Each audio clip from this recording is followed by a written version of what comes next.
Et il n'y a pas si longtemps, je vous parlais de l'huile essentielle de bois de rose. Et cette huile essentielle de bois de haut, vous allez voir,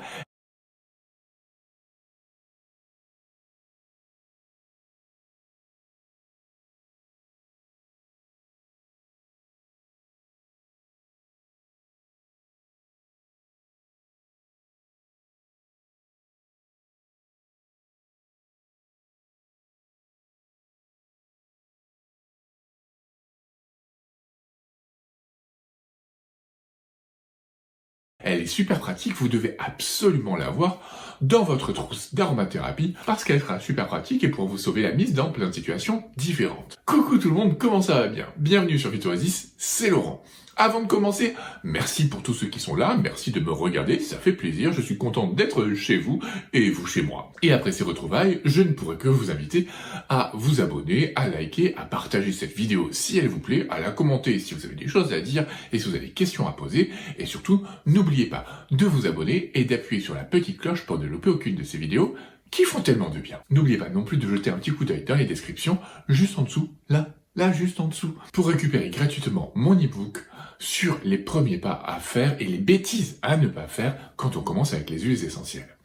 Bon, maintenant c'est parti. Qu'est-ce que c'est que cette huile essentielle de bois de haut? Tout d'abord, ce qu'il faut savoir, c'est que botaniquement, c'est la sœur du Ravinsara.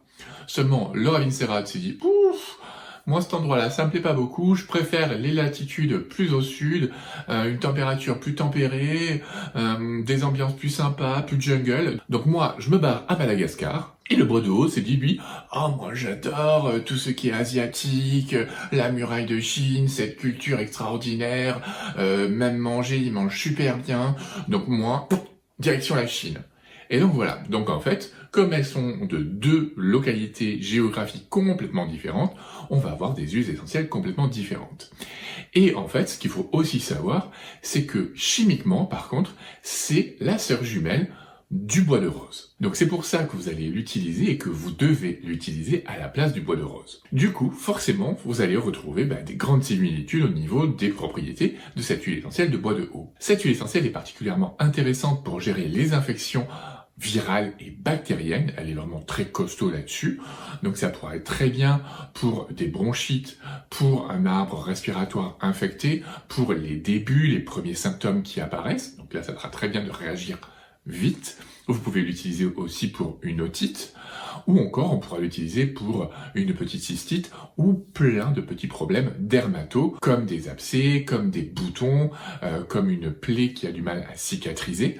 On va pouvoir à chaque fois agir là-dessus. Elle est aussi très bien pour la peau, et pour la peau de façon générale, que ce soit en cosmétique, parce que vous allez lutter contre les rides et les ridules, ça va avoir un effet astringent qui va resserrer les pores de votre peau, et ça vous allez le sentir assez rapidement, puis bien sûr vous verrez les effets au bout de quelques applications, mais ça va vraiment faire du bien à votre peau, et de la peau en général, parce que comme je vous le disais, vous allez pouvoir traiter des infections de la peau, donc un abcès, mais aussi d'autres troubles cutanés comme l'acné, comme l'eczéma, comme le psoriasis.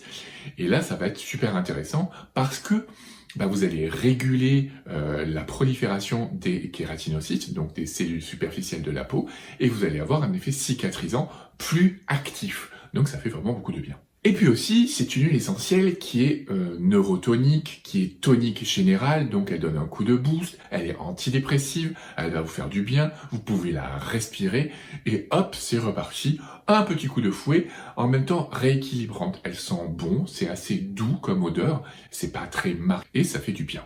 Donc vous pourrez aussi l'utiliser en diffusion, mais je n'en dis pas plus puisqu'on va revenir dans les modes d'application. Mais seulement, qui va pouvoir utiliser cette huile essentielle? Eh bien, là aussi, il y a une grande sécurité d'emploi avec cette huile essentielle, et ça fait plaisir. On va pouvoir l'utiliser chez les enfants à partir de l'âge de 3 ans, toujours en très petite quantité, mais là aussi ça pourrait être très bien pour des petites pathologies, justement une petite bronchite, ou tout simplement faire du bien à la peau quand il y a des petites rougeurs. Là il faudra toujours des très petites quantités, avec une bonne huile végétale qui va bien hydrater la peau, donc ça fera beaucoup de bien. Et puis chez la femme enceinte ou chez la femme allaitante, là aussi on pourra l'utiliser, et la femme enceinte l'aimera beaucoup parce qu'elle va faire beaucoup de bien à sa peau et pourra permettre de lutter contre les vergetures.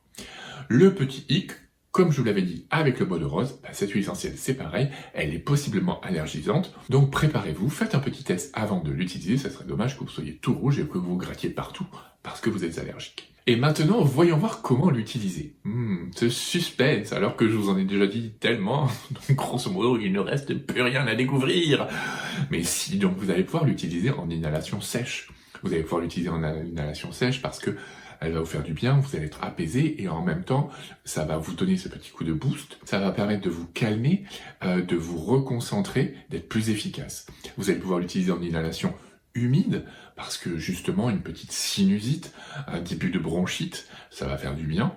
Vous allez pouvoir l'utiliser en diffusion atmosphérique, là parce que l'odeur vous plaît, parce qu'elle est antiseptique et que ça aussi ça va être très utile et que pour certains il peut même y avoir un petit côté très légèrement aphrodisiaque, mais c'est plutôt de l'ilang-ilang que vous allez chercher dans ces cas-là. Petite dédicace à une des questions que j'ai eues cette semaine, qui cherchait une huile aphrodisiaque pour la femme, petite coquinette, et vous pouvez aussi utiliser cette huile essentielle par voie orale.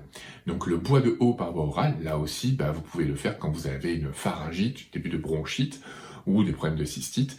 Enfin, quoi qu'il en soit, ça va être distribué par voie orale, ensuite par voie systémique. Donc si vous avez besoin d'une huile essentielle anti-infectieuse et qui en plus va vous faire du bien d'un point de vue neuro-émotionnel, ça sera très bien. Et enfin, bien sûr que vous allez pouvoir l'utiliser en voie cutanée. Vous pouvez l'utiliser en voie cutanée pure, imaginons que vous ayez un bouton qui vous fait mal, qui vient d'apparaître, vous pouvez mettre directement une seule goutte sur ce bouton, mais facile 3 à 4 fois par jour. Comme ça, au fur et à mesure, vous allez péter la gueule des bactéries qui vont chaque fois se prendre un coup de burin dans la tronche et qui du coup, généralement, en 2-3 jours, il n'y a plus rien.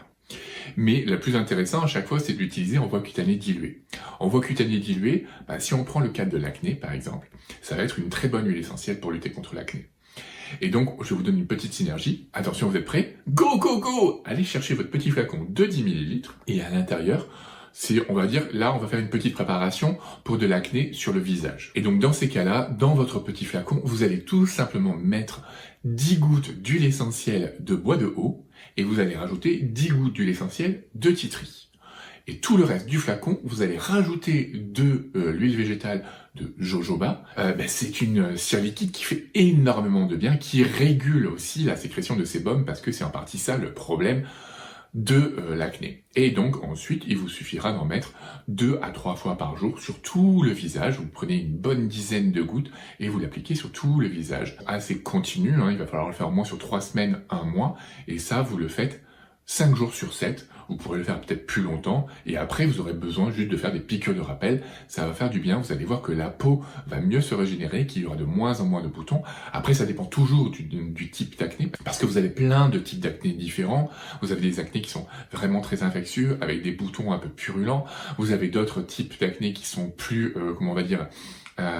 qui entraînent plus de grattage, d'autres avec des peaux qui ont du mal à cicatriser, mais ça c'est le principe de la synergie après, justement de faire en sorte de trouver ce qui vous correspond le mieux et ce qui sera le plus adapté dans votre cas. Mais déjà de commencer avec du bois de haut et du titri, là vous avez le côté anti-infectieux, vous avez le côté régénérant, un petit peu anti-inflammatoire et cicatrisant qui va faire du bien à votre peau, tout en rajoutant en plus cette cire liquide de jojoba qui va apporter pas mal de nutriments pour votre peau, qui va régulariser l'excès de sébum, comme je vous le disais. Donc vous voyez, cette huile essentielle de bois de haut, elle est très pratique. Vous jouez sur les infections, vous jouez sur le mental, vous jouez sur une peau de toute beauté, et donc ça va vous faire beaucoup de bien.